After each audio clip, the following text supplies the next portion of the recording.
Dan hari ini saya akan sampaikan satu hal yang saya percaya merupakan salah satu kunci becoming spiritual giant, saudaraku. Seal. Seal. Keinginan. Seal for more. Keinginan untuk dibawa Tuhan lebih lagi. Oh yes. Seberapa banyak yang percaya bersama dengan saya, becoming spiritual giant is not a choice. Bukan satu pilihan, saudaraku. Yes, it is a choice in a way. Saudara hanya punya dua pilihan. Kalau saudara menjadi kerdil rohani, saudaranya akan diinjak-injak oleh masalah saudara. Is that what you want? Yang saya percaya bukan itu yang saudara mau. Or you choose to become a spiritual giant. Karena hanya ketika saudara menjadi raksasa, engkau bisa menginjak-injak masalahmu. Dan salah satu yang saya percaya untuk saudara bisa menjadi spiritual giant, gak bisa tidak saudaraku, you have to want it.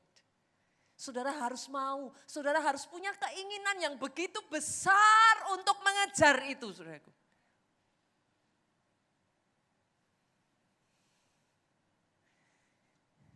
Tahukah saudara sejak dari awal saudaraku, saya takjub.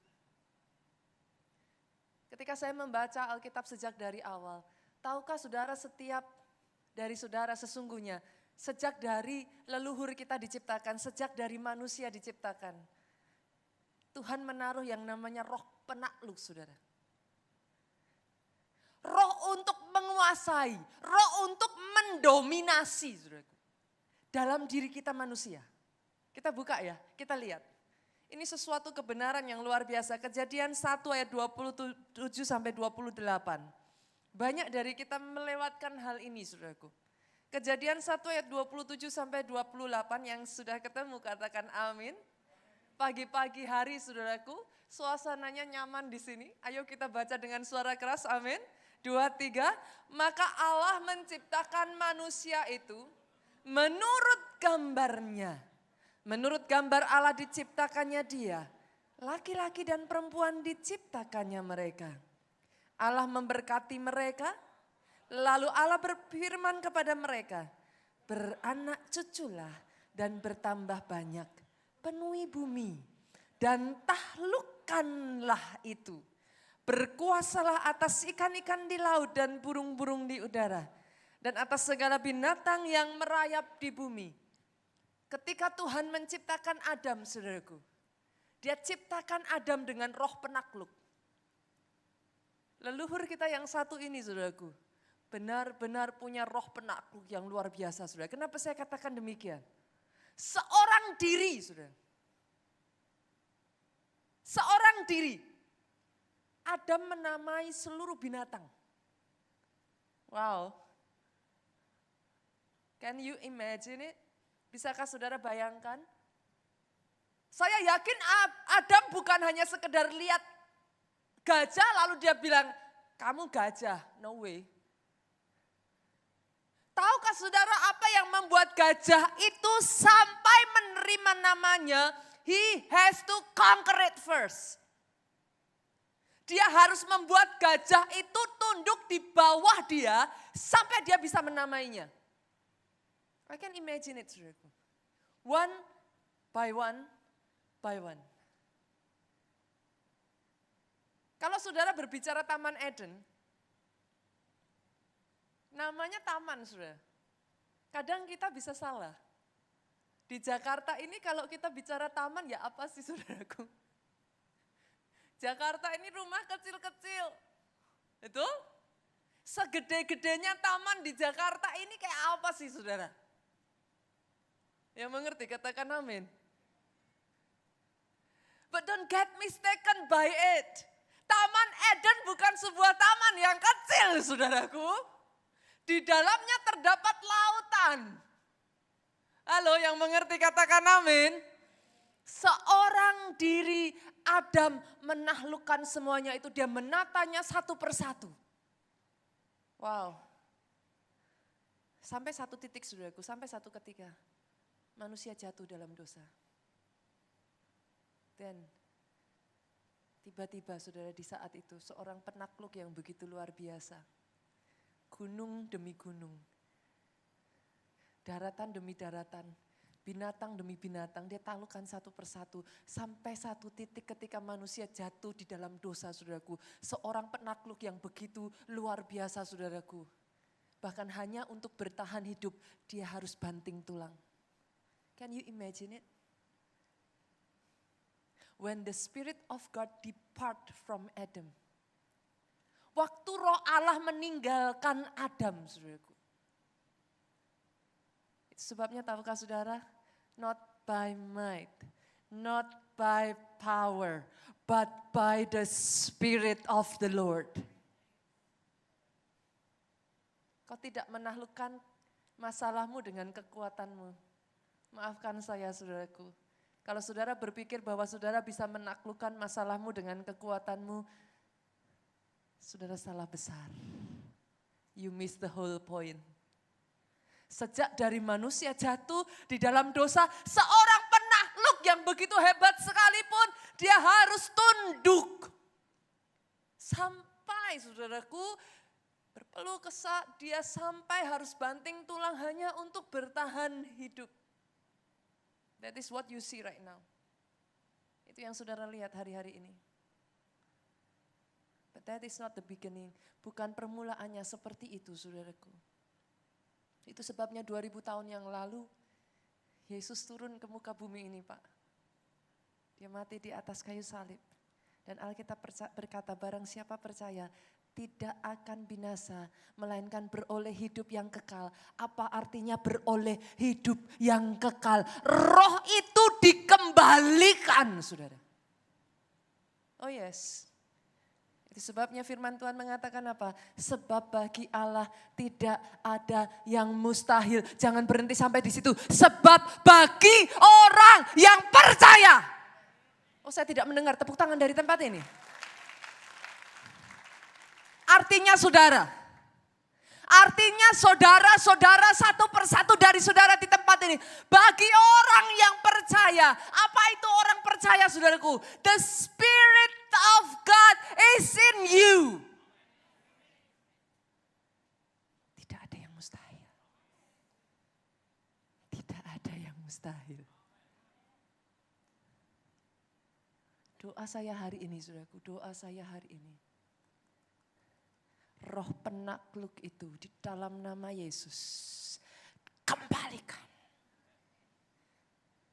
Saudara ini adalah penakluk-penakluk masalahmu. Pemenang atas sakit penyakitmu. Pemenang atas masalah dalam rumah tanggamu. Pemenang atas masalah ekonomi saudara. You created that way. You created that way. Saudara diciptakan seperti itu sejak dari awal. Jangan dengarkan sebaliknya saudaraku. Itu sebabnya hari ini saya tantang setiap saudara di tempat ini bangkit. Bangkit. Bangkit. Bangkit menjadi raksasa roh. Bangkit menjadi raksasa roh. Ini satu zaman saudaraku di mana roh itu diberikan tanpa batas. This is the era of Holy Spirit. You must know that. Saudara harus tahu ini adalah zamannya Roh Kudus. Roh itu diberikan dengan tidak menahan-nahan, kata Alkitab. But it is your choice. Pertanyaan saya sekarang, maukah saudara? Karena bukan apakah saudara bisa atau tidak bisa. Yes, you can do it. It is for sure. But do you want it? Do you want it? Apakah sungguh saudara mau? Apakah sungguh saudara menginginkannya? Ironically saudaraku, sayangnya. Ada banyak orang Kristen tidak menyadari hal ini. Itu membuat saya sangat sedih saudaraku. Setiap kali saya melihat begitu banyak orang Kristen, ibaratnya saudaraku saya merasakan roh itu diberikan dengan tanpa batas. Itu sebabnya kenapa saya katakan bahkan sebelum saya menyampaikan firman ini kepada saudara, saya orang pertama yang ditegur saudaraku. Setiap kali saya mempersiapkan firman Tuhan, saya orang pertama. Seolah-olah firman itu terus menampar saya. Kenapa? Roh itu diberikan tanpa batas, ibaratnya seperti orang yang kaya, saudara. Orang kaya sekalipun, kalau dia tidak menyadari justru dia bermalas-malasan. Berapa banyak kalau saudara lihat justru dari keluarga kaya raya, punya chance besar untuk melakukan perkara-perkara besar. Tapi dia habiskan hidupnya hanya untuk berfoya-foya, bersenang-senang. Satu kali saya melihat satu video saudaraku, satu vlog dibuat saudara. Kehidupan dari orang-orang super kaya di dunia saudaraku. What do they do? Apa yang mereka lakukan? Banyak anak-anak super kaya saudaraku, mereka hanya bersaing. Satu orang membeli, satu orang yang lain bersaing membeli lebih hebat lagi. Satu orang yang lain membeli lebih hebat lagi. Yang satu beli mobil mewah, satu beli mobil yang gak kalah mewah. Hidup hanya dihabiskan dari berfoya-foya demi berfoya-foya saudaraku. They got a bigger chance. Tapi mereka choose that kind of lifestyle. Tapi dengar baik saudaraku, ada orang-orang yang miskin sekalipun, ketika mereka berkata dalam dirinya, I don't want to be poor anymore, saya enggak mau miskin lagi, they start to fight. Roh pejuang itu, roh penakluk itu mulai ada dalam diri mereka, they start to fight. Orang miskin sekalipun ketika mereka mau, dan mereka berjuang, they can be rich. Doa saya hari ini saudaraku, doa saya hari ini. Dia bangkitkan roh pejuang itu dalam diri saudara. Saya berdoa pagi hari ini raksasa-raksasa yang masih tertidur di dalam nama Yesus. I speak to you, wake up.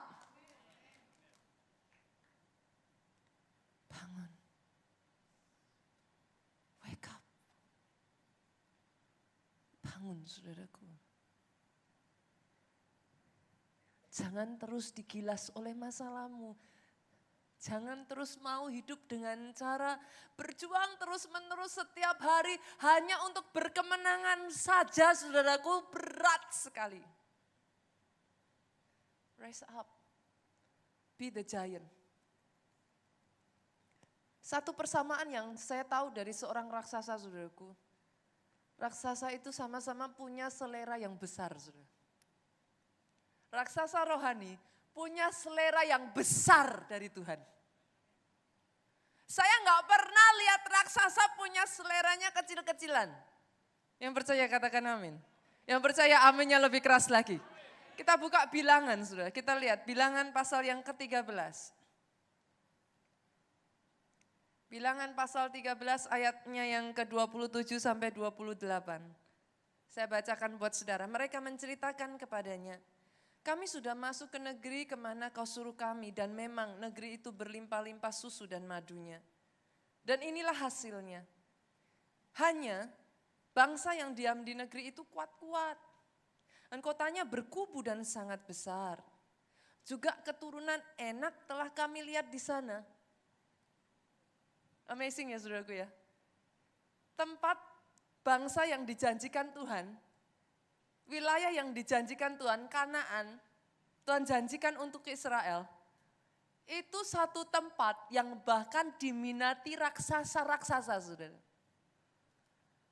Di sana dikatakan apa? Orangnya kuat-kuat. Kotanya besar-besar, kubunya besar-besar. Bahkan kami melihat orang enak. Siapa orang enak? Orang Kristen tahu. Siapa orang enak saudaraku? Ini raksasa pada zaman itu saudaraku. Bangsa yang gede-gede saudara. Besar-besar. Ini raksasanya di zaman itu. Berapa banyak dari saudara yang tahu? Yang Tuhan janjikan atas hidupmu, itu bukan perkara kecil loh. Oh saya ulang. Tidak pernah ada raja di atas segala raja, kasih visi sama anaknya kecil-kecilan. Tuhan memberikan Israel itu bukan tanah yang gersang, tanah yang tandus, yang tidak diminati semua orang. Ya sudah karena orang semua gak ada yang minat, kasih ke kamu. No. Itu tempat yang diperebutkan saudaraku. Up till now. Sampai hari ini. Diperebutkan banyak kepentingan. Ini tempat strategis. Dengar baik, doa saya hari ini, Tuhan bangkitkan kembali visi itu dalam hidupmu. Tidak pernah visi yang kecil, tidak pernah visi yang kecil. Yang dia berikan, yang diinginkan banyak orang.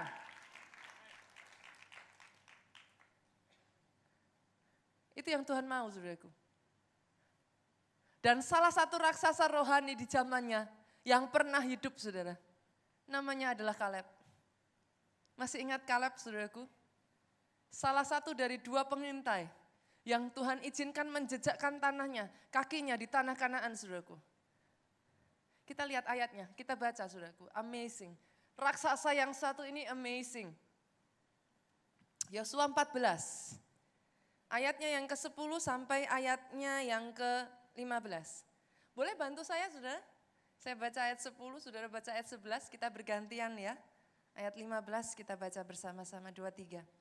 Jadi sekarang sesungguhnya Tuhan telah memelihara hidupku seperti yang dijanjikannya. Kini sudah 45 tahun lamanya. Sejak diucapkan firman Tuhan, Tuhan firman itu kepada Musa. Selama itu orang Israel mengembara di padang gurun. Jadi sekarang telah berumur 85 tahun aku hari ini. 11 dengan suara keras, 2-3. Sama kuat seperti pada waktu aku disuruh Musa. Seperti kekuatanku pada waktu itu, demikianlah kekuatanku sekarang. Untuk berperang dan untuk keluar masuk. Oleh sebab itu berikan kepadaku pegunungan yang dijanjikan Tuhan pada waktu itu. Sebab engkau sendiri mendengar pada waktu itu bahwa di sana ada orang enak. Dengan kota-kota yang besar dan berkubu. Mungkin Tuhan menyertai aku. Sehingga aku menghalau mereka seperti yang difirmankan Tuhan 13. Lalu Yosua memberkati Kaleb bin Yefune.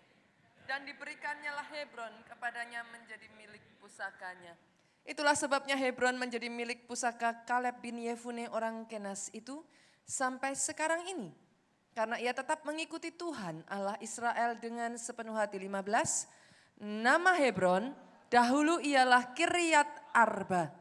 Arba ialah orang yang paling besar di antara orang enak.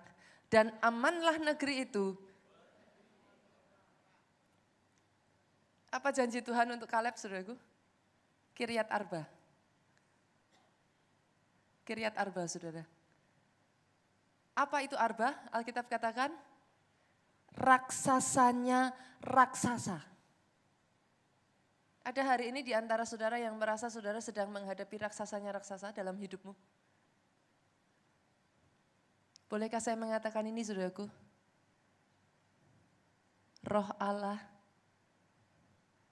yang diam di dalam kamu lebih besar dari roh yang ada di dunia ini.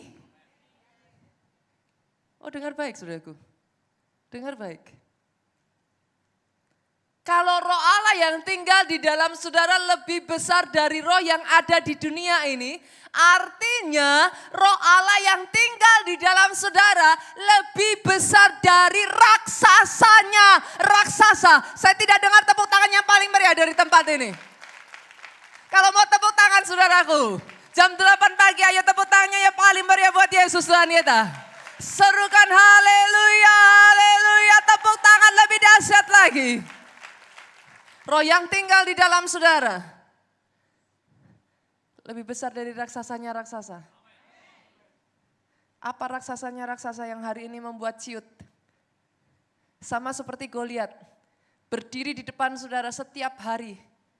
Berteriak mengintimidasi hidup saudara. Apa yang saat ini saudaraku sedang menyiutkan nyali saudara.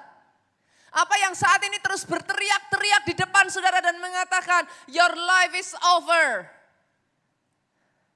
Izinkan hari ini firman Tuhan mengingatkan saudara. You are destined. Saudara ditentukan untuk menjadi lebih besar dari raksasanya, raksasa.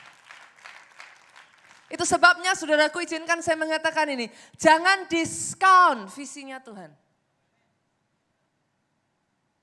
Di Jakarta kalau masuk ke mall banyak ya saudaraku sale gitu sudah. Sale. Itu ya kan? Kalau saudara lihat di mana-mana ini sudah mulai habis ya saudara ya. Kemarin bulan-bulan liburan sale di mana-mana saudaraku. Khusus yang satu ini jangan di sale, saudara. It's not for sale. Jangan pernah diskon visi Tuhan dalam hidupmu. Jangan pernah. Sekalipun saat ini seolah-olah dia seperti Kiryat Arba bagi Kaleb. Bagi saudara itu seperti Hebron. Tapi hari ini saya tantang, ada raksasa-raksasa yang lebih besar daripada raksasa di tempat ini. Yang rohnya bangkit. Raksasa-raksasa roh yang berani berkata, berikan Hebron kepadaku. Berikan Hebron kepadaku. Berikan Hebron kepadaku. Saya berdoa. Itu saudara. Jangan pernah didiskon saudaraku. Nyalakan kembali apinya. Nyalakan kembali apinya. Nyalakan kembali apinya. Apa Hebronmu? Masalahnya banyak orang Kristen gak ngerti. Kalau ditanya, Hebronmu apa? Apa ya pastor ya? Ups. Apa ya? Halo? It takes you time untuk saudara berpikir, iya juga ya. Apa ya? Visi Tuhan apa ya? Kayaknya aku sudah menjalani hidup sekian lama deh. Hari ini saudaraku, dengar baik. Ambil waktu, spend your time. Bahkan kalau saudara harus take time to retreat, saudaraku. Find the vision of God in your life. Karena kalau saudara tidak temukan visi dalam hidupmu, saudara hanya akan seperti orang Israel yang berputar-putar. 40 tahun saudaraku mereka di padang gurun berputar-putar. Ini waktunya saudara, masih ingat firman Tuhan minggu yang kedua saudara dari bulan ini. Pakai lututmu saudara. Lebih baik kau habiskan waktumu berlutut, cari visi Tuhan. Apa visi Tuhan? Jangan sampai 40 tahun kau berputar. Bagi Kaleb, dia tidak berputar-putar 40 tahun saudaraku. His vision is clear. His vision is clear. His vision is clear.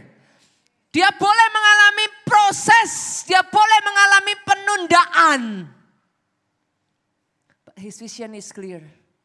Sekali dia masuk di tanah Kanaan, dia katakan kepada Yosua, berikan Hebron kepadaku. What is your vision? Apa Hebronmu? Apa Hebronmu? Apa Hebronmu?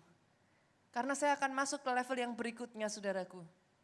Hanya orang-orang yang tahu Hebronnya, hanya orang-orang yang tahu apa visi Tuhan yang besar atas hidupnya, yang bisa menantang dirinya untuk mencapai level kerohanian yang belum pernah dia capai sebelumnya.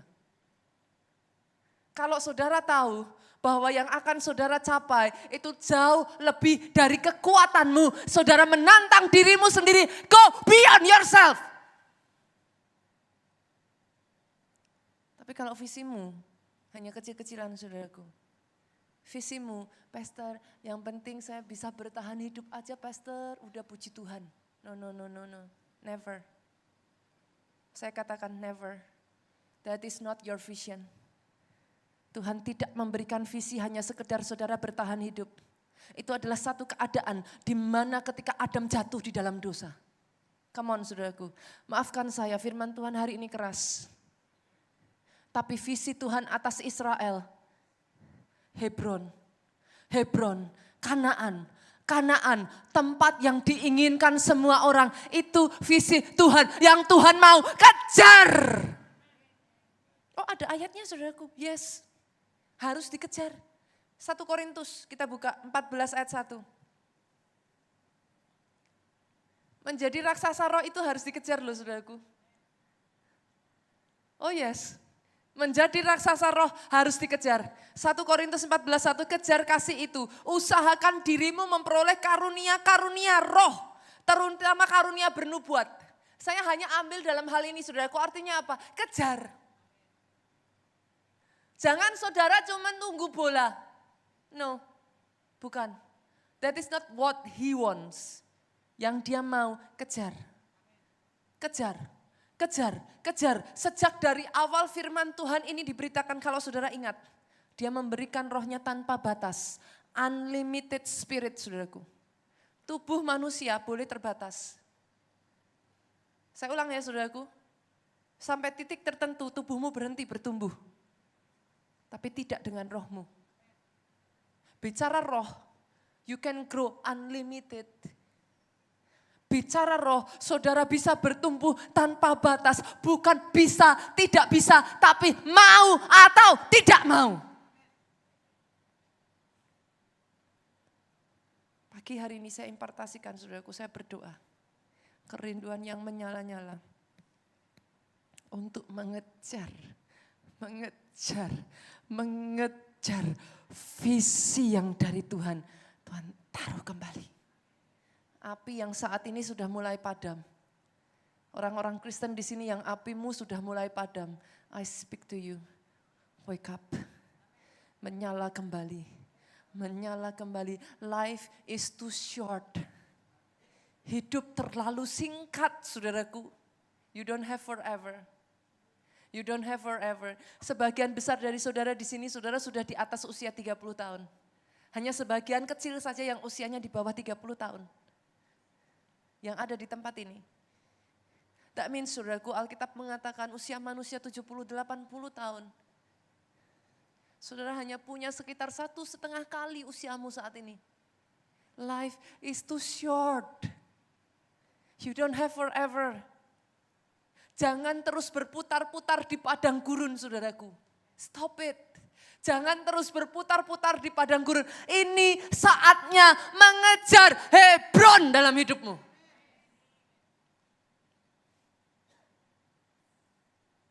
Karena ada 3 tipe saudaraku. Saya harus membagikan kepada saudara. Ada 3 tipe orang Kristen dalam memperjuangkan level rohnya. Kalau kita tidak tahu ini, kita bisa terjebak di level pertama, saudaraku. Tipe pertama. Tipe pertama, tipe seperti apa, saudaraku? Bangsa Israel di bawah kepemimpinan Musa. Yang Tuhan mau apa, saudara? Dibawa ke tanah Kanaan. Tanah yang melimpah susu dan madu. Bahkan sampai hari ini, bagi saudara yang pernah ke Israel, saudara akan tahu. Saudara akan takjub. Ketika saudara berjalan dibawa, saudaraku, masuk ke wilayah Israel. Bangsa Israel itu benar-benar begitu masuk ke perbatasan Israel, saudaraku. Itu tanahnya hijau. Seberapa banyak di sini yang pernah pergi ke Israel? Yes, ya saya tahu banyak saudaraku. Bu Nani juga pernah. Kalau masuk ke perbatasan saudara di sana, dari yang tadinya padang gurun gersang, saudara masuk ke Israel, itu rimbun daunnya hijau, saudaraku.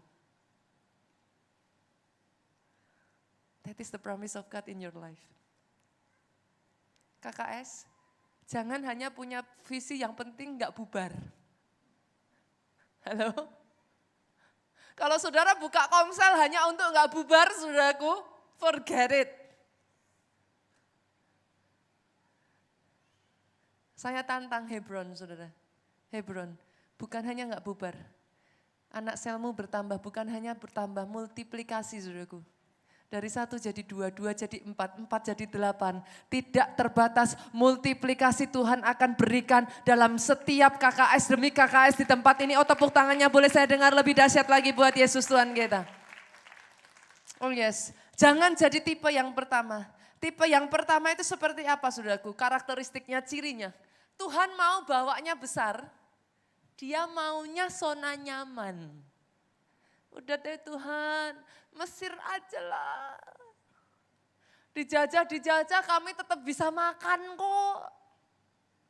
Udahlah Tuhan, gak usah sampai jadi raksasa roh. Segini aja bisa hidup kok. Betul? Karena jadi raksasa roh saudara tidak akan bisa melewatkan disiplin ini saudara. Kok lututmu? Banyak orang Kristen gak ngerjakan PR-nya. Maaf saudaraku, ada banyak orang Kristen tidak mengerjakan PR-nya. Saudara tidak akan bisa bertumbuh tanpa doa.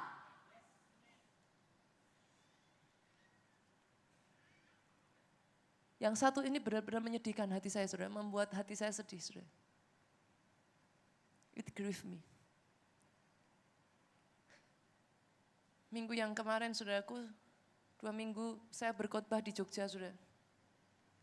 It grieve me. Orang Kristen punya senjata terkuat yang pernah ada di muka bumi ini. Yet you throw it away. Doa adalah senjata terkuat di muka bumi ini, saudaraku. Yet you throw it away. You despise it. Mana jam doamu, saudaraku? Day by day, mana jam doamu? Day by day saya tantang, mana jam doamu? Apakah saudara memberi manusia rohmu makanan yang cukup? Karena saya begitu banyak sedih saudaraku melihat begitu banyak orang-orang Kristen. Rohnya kerdil. Rohnya kerdil. Akhirnya yang terjadi saudaraku, jadi Kristen ayam. Seperti apa Kristen ayam saudara? Dia mengais-ngais di bawah. Hanya untuk dapat seekor cacing dia berebut dengan ayam-ayam yang lain. Bertengkar untuk perkara yang kecil. Hidup hanya dipusingkan oleh sakit hati, kecewa. Me and myself. Doa saya hari ini ada Kristen-Kristen Raja Wali, saudara.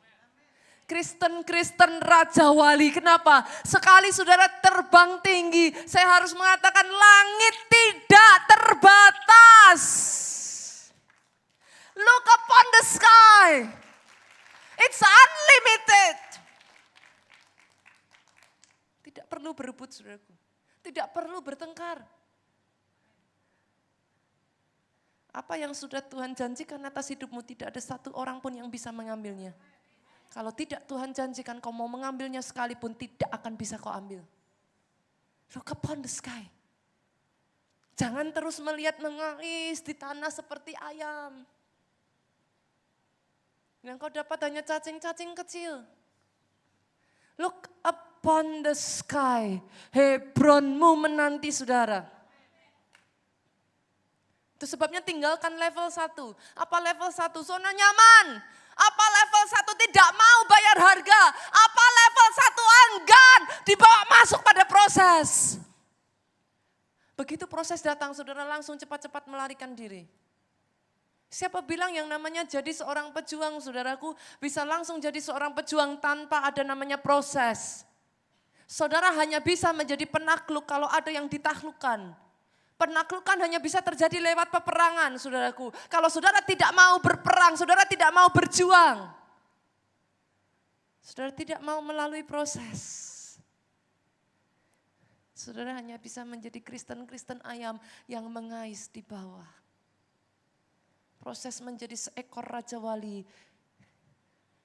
Induknya harus menggoyang balikkan sarangnya. Dan itu bukan waktu yang menyenangkan bagi seekor Raja Wali kecil, saudaraku. Dia harus keluar dari kenyamanannya. Dia harus merasa seolah-olah tidak ada yang bisa menolong dia. Tapi hanya di saat itulah saudara, kalau saudara hari ini diizinkan mengucap syukurlah, kenapa? Karena di saat itu saudara tahu bahwa induk Raja Wali tidak pernah meninggalkan saudara seorang diri. Oh, saya tidak dengar kata amin dari tempat ini. Induk Raja Wali akan terus menemani saudara. Dia Tuhan tidak pernah tertidur, dia tidak pernah terlelap, dia akan memastikan kau bisa terbang sampai kau terbang tinggi. Itu level yang pertama, saudaraku, tinggalkan itu. Zona nyaman, tinggalkan itu. Ada level yang kedua, saudaraku. Ini adalah tipe 2,5 suku bangsa Israel. Saudara masih ingat, pertama kalinya bangsa Israel masuk ke tanah Kanaan, ada wilayah di seberang sungai Yordan. Di saat itulah saudaraku, 2,5 suku merasa puas. Saudara. Mereka berpikir, tempat ini cukup bagus, enough. Itu sebabnya mereka memilih untuk tidak menyeberangi sungai Yordan. Kita baca ayatnya. Bilangan pasal yang ke-32. Bantu saya ya saudaraku ya. Kita baca ayat 1, 2, 5, dan 19. Saya lompat saudara supaya kita cepat mengerti. Kita dapat inti-intinya saudaraku. Ayat 1 saya bacakan, saudara baca ayat 2, ayat 5 saya bacakan, 19 kita baca bersama. Adapun Bani Ruben dan Bani Gad ternaknya banyak, bahkan sangat banyak sekali.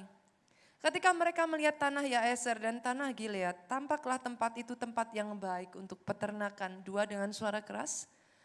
Lalu datanglah Bani Gad dan Bani Ruben. Ayat yang kedua saudaraku, sudah keluarkah? Dari tim media nggak ada? Oke, saya akan bacakan saja. Lalu datanglah Bani Gad dan Bani Ruben dan berkata kepada Musa, Imam Eliezer dan para pemimpin umat itu. Ayat yang kelima, lagi kata mereka, jika kami mendapat kasih-Mu, biarlah negeri ini diberikan kepada hamba-hambamu ini sebagai milik. Janganlah kami harus pindah ke seberang sungai Yordan. Sebab kami tidak mau menerima milik pusaka di seberang sungai Yordan sana. Dan seterusnya. Apabila kami mendapat milik pusaka di seberang sungai Yordan sini, di sebelah timur. 2,5 suku ini saudaraku, mereka sudah puas. Ini menggambarkan apa saudaraku? Ini orang Kristen yang baik. Orang Kristen yang sudah pernah berjuang. Saudara. Mau berjuang. Sudah mencapai satu level kemenangan, tapi berhenti di situ. Dia enggak murtad, dia enggak meninggalkan bangsa Israel. Dia masih berjuang bersama dengan teman-teman yang lain saudaraku. Tapi dia mau hanya di situ saja. Cukup di sana saja. Cukup yang itu saja. Mungkin kalau di gereja kita ya sudah SPR, sudah baptis, sudah ikut encounter. Ya mungkin sudah bahkan ikut ISBC. Tapi bolehkah saya tantang saudara? It's not enough. It's not enough. There is more. The best is yet to come. Yang terbaik belum datang saudaraku. The best is yet to come. There is more. Setelah semuanya itu, what's next? Sekalipun sudah jadi orang Kristen yang sudah punya satu wilayah, mungkin sebagian dari saudara bahkan hidup saudara sudah cukup diberkati, but that is not enough. Dibutuhkan keinginan yang besar saudaraku. Dibutuhkan appetite yang besar. Seorang raksasa punya selera yang besar. Yang ini sudah baik, but that is not enough. Kenapa? Belum cukup untuk menggoncang dunia. Belum cukup untuk mencetak rekor, saudaraku. Saya tadi mengatakan life is short. Satu ketika saya ditanya, saudaraku, Pastor, lalu yang Bunita kejar apa? Sejak saya berjumpa, saudaraku, dengan Pastor E.A. Adeboye, saya berkata di dalam hati saya, pertama kali saya melihat yang namanya raksasa roh, saudaraku. Dari ujung ke ujung, kendaraan berjalan bermenit-menit tidak berhenti saudaraku. Sampai 2 jam baru saudara bisa melihat wilayah keseluruhan dari gereja itu. Ketika saya mendapat kesempatan berjumpa dengan beliau, hanya ada satu kata di hati saya saudaraku. Saya berterima kasih. Saya diizinkan Tuhan bertemu dengan seorang raksasa rohani. Yang di dalam hidupnya dia memilih untuk tidak hanya enak-enakan saja saudaraku. Tidak puas dengan apa yang sudah Tuhan berikan dalam hidupnya. satu raksasa rohani yang di dalam hidupnya. Setting the highest record possibly as long as he live. Mencetak satu rekor yang tertinggi yang sanggup dia kerjakan semasa hidupnya, saudaraku, supaya apa? Satu hari nanti ketika dia pulang ke surga, bahkan generasi berikutnya untuk mengejar rekor yang sudah dia capai harus bekerja super keras, saudaraku. Bolehkah saya tantang yang satu ini? Orang Kristen level yang ketiga, level Kaleb. Ini yang saya katakan dalam hati saya saat itu, saudaraku. Pertama kalinya saya jumpa dengan seseorang dan itu membuat tangan saya gemetar, saudaraku. Saya gemetar karena saya tahu harga yang sudah dibayar orang ini, saudaraku. Tahukah saudara yang namanya pengurapan tidak bisa ditukar dengan uang? You cannot buy it. Dan itu tidak diturunkan loh, saudaraku. Maafkan saya, bukan karena orang tua Pak Jonathan seorang hamba Tuhan, lalu kemudian Pak Jonathan bisa jadi pendeta begitu saja. Itu enggak diturunkan, saudaraku. You have to pay the price. Yes, you have to pay the price. Harga harus dibayar. Ketika saya berjumpa dengan Pastor E.A. Adeboye, saudaraku, ini yang menggetarkan hati saya. Dia membayar harganya, pengurapan itu dengan ketaatan yang begitu rupa, saudaraku. Bahkan saat ini pun, saudaraku, apa yang sudah beliau capai, 8 juta, saudaraku. Satu kali pertemuan di hari Minggu, saudaraku, 8 juta orang berkumpul. Itu adalah satu rekor, saudaraku, yang akan berat untuk ditandingi generasi-generasi berikutnya, saudaraku. Doa saya, ada orang-orang yang bangkit dari tempat ini. You set the record so high. Set it high. As your legacy. Set it so high. Sedemikian rupa generasi berikutnya nanti harus berjuang keras. Beri mereka PR, saudaraku. Beri mereka PR untuk mereka tidak bisa hidup tenang. Set it so high. Sehingga satu hari nanti saudara tidak ada di muka bumi ini lagi.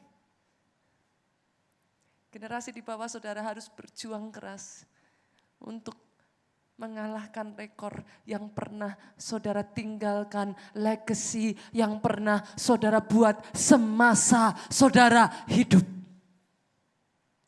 That is my prayer. That is my prayer. Kalau hanya untuk bisa hidup, saudaraku. Kalau sudah saudara kaya, so what? That is not enough. Kaya untuk hidupmu sendiri, saudara mau habiskan kekayaan saudara. Kalau saudara sudah punya kekayaan 1 triliun, mau gimana cara habisinnya? Pakai itu untuk memperluas kerajaan Allah.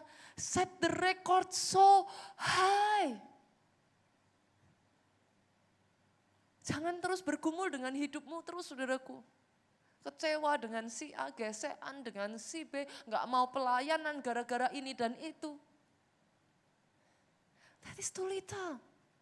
Pastor, kok keras, kok nyenggol, gak nyenggol, tak tabrak, saudara. Kalau ditabrak aja gak sadar, saudaraku.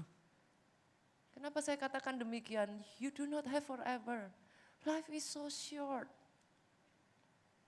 Jadilah orang-orang Kristen Kaleb. Kau boleh melalui prosesmu untuk mencapainya, tapi taklukkan Hebron pada akhirnya. Karena hanya orang-orang, saudaraku, saya masuk poin ketiga. Orang-orang yang jadi Kristen seperti Kaleb ini, saudaraku. Rohnya menyala-nyala terus. Hari-hari ini saudara, kalau ada di antara saudara yang rohmu mulai padam ya, cek dalam dirimu, saudaraku. Cek satu ini, masih adakah visi Hebron dalam hidupmu?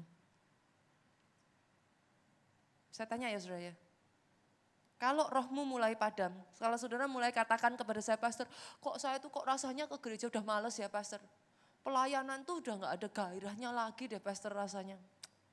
Saya tuh mau datang ke gereja aja rasanya berat sekali. Oh, cek yang satu ini, saudara. Cek yang satu ini. Do you still have the vision? Do you still know your vision?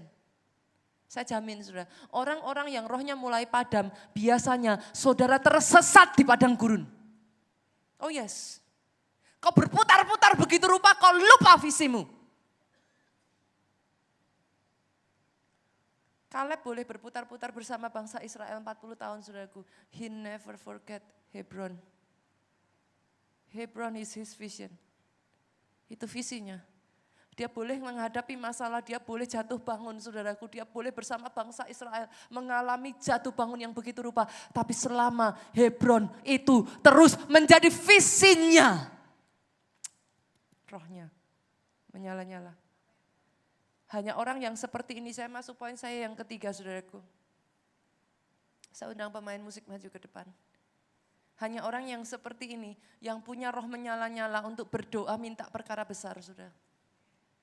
Kalau saudara nggak punya roh yang menyala-nyala seperti ini, kalau saudara nggak tahu visimu, kau nggak akan bisa punya roh menyala-nyala untuk berdoa, memperjuangkan doamu. Nggak bisa. Ketika saya masuk ke Jakarta pertama kalinya, saudaraku,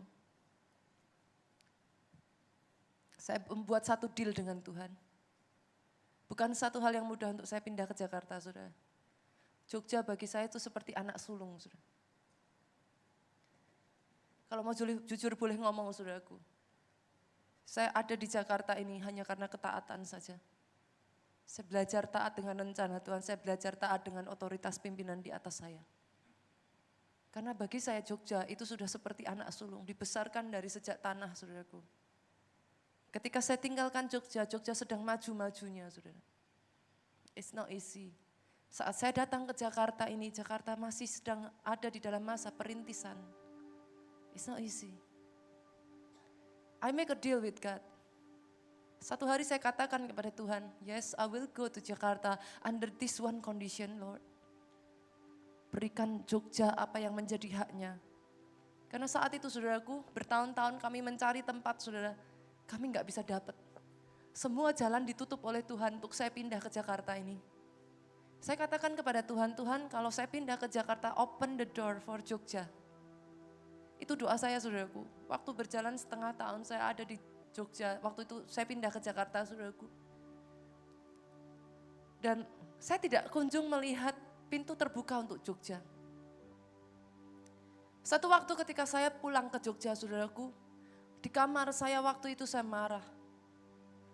Saya menangis, saya berseru kepada Tuhan, Lord, give me your promise. You promise me. I obey you. You promise me, you give me the promise.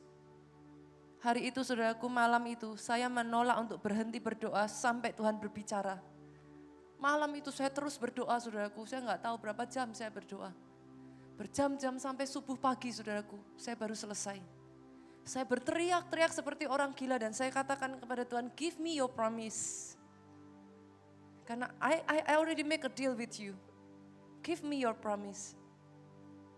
Sampai subuh, saudaraku, Tuhan berbicara satu kata ini. I challenge you. Aku tantang kamu. Ambil doa puasa 100 hari. Hari itu, saudaraku, saya katakan kepada Tuhan, if I do it, you give me. Day by day, saudara, selama 100 hari, saudaraku, saya masuk dalam doa, saudaraku. Saya setiap kali berdoa, saya tidak berdoa menangis-nangis karena sedih, saudara. Saya berdoa dengan roh pahlawan. Give me my Hebron. Berikan kepadaku Hebron yang sudah kau janjikan. Day by day, day by day, day by day. Setiap hari, setiap pendeta siapapun datang saya langsung katakan. Setiap ada pendeta yang katakan apa yang doakan saya langsung katakan. Give me my Hebron. Jogja harus dapat apa yang menjadi haknya. Itu doa saya, saudaraku. Sampai satu hari, saudaraku, sampai satu ketika. Setelah doa puasa itu berjalan sekian lama, saudaraku. God open the door. For the first time, setelah sekian lama, saudaraku. Kita mau beli nggak bisa, kita mau sewa, semua pintu ditutup, saudara. Tuhan berikan the star. CCM. Apa yang mustahil, apa yang tidak mungkin. Manajemen mall, saudaraku, pada saat itu, secara manusia itu tidak direncanakan, saudaraku.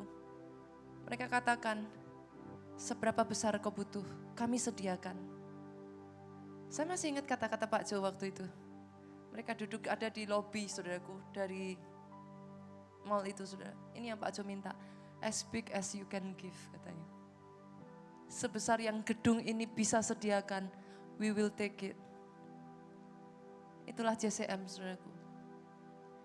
Hanya ketika saudara tahu visimu, you fight for it.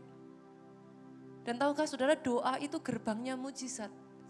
There is only one way to miracles. Hanya ada satu pintu menuju mujizat dan namanya adalah doa. Hanya ketika saudara tahu apa yang jadi visimu, saudara dare to ask in prayer. Saya akan segera tutup, saudaraku.